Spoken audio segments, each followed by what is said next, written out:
Hello everyone. I wanted to talk to you about banking black. How many of you bank with a very popular bank such as Bank of America, Wells Fargo, BB&T, or even First Citizens? Getting people to invest or start investing with black-owned banks is my goal today. I am very qualified to speak upon this topic mainly because I am a part of the African American community and I also support black-owned businesses. You should at least listen to my argument because it proposes benefits for multicultural communities and societies economically, politically, and socially. The need for black-owned banks to thrive, the satisfaction is to explain how this is going to work. The visualization is explaining the benefits. Black-owned banks are in danger of extinction, which means all of our funds as black people will be controlled by white-owned banks who have a white agenda. Also, where some won't be treated fairly with credit, savings, and account shares. Lately, black-run banks have battled monetarily. They endured a greater shock from the housing emergency than the financial business industry. As networks they served endured higher than normal occupation misfortunes and home disposition rates. In North Carolina, there are 3 black-owned banks: Mechanics and Farmers Bank, also known as MMF Banks, Greater Kingston Credit Union, located in Charlotte, and First Legacy Community Credit Union. There are roughly 35 black-owned banks in the United States in comparison to the data taken on December 31st of 2019. There were 5,177 business banks and investment funds foundation in the U.S. So in comparison, there are 35 banks that are owned by black people, and there are 5,177 banks in total. There is an abundance of ramifications to this problem because it affects multiple minority races throughout the world. Without black banks, you force a community to use your bank to hold onto their money, which some banks exhibit some forms of racial inequalities.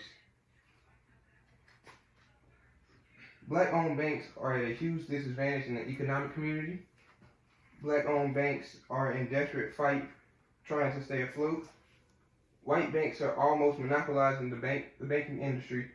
You can support this claim by the statement that I presented earlier. My goal is to persuade people to invest and to get bank accounts with black-owned banks, also get credit lines and housing loans with black-owned banks. The total topic of my presentation today is Bank Black. If 1 of every 5 black families starts a savings account, the black banking industry will benefit greatly. Just banking with black banks is not enough. It would take the actions of supporting and advertising the black banks. Persuading people to invest will be the work of multiple cultures within the American society. Putting black banks back on the map will take the help of the official United States government.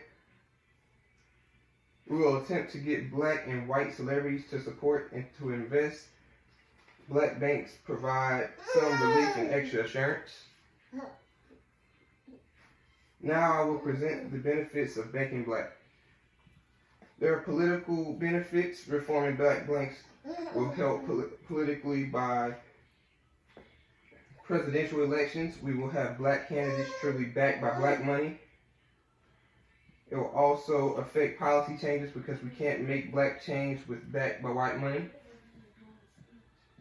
Economically, for the minority, it will give some trustworthy assurance about credit lines, house loans, and business loans.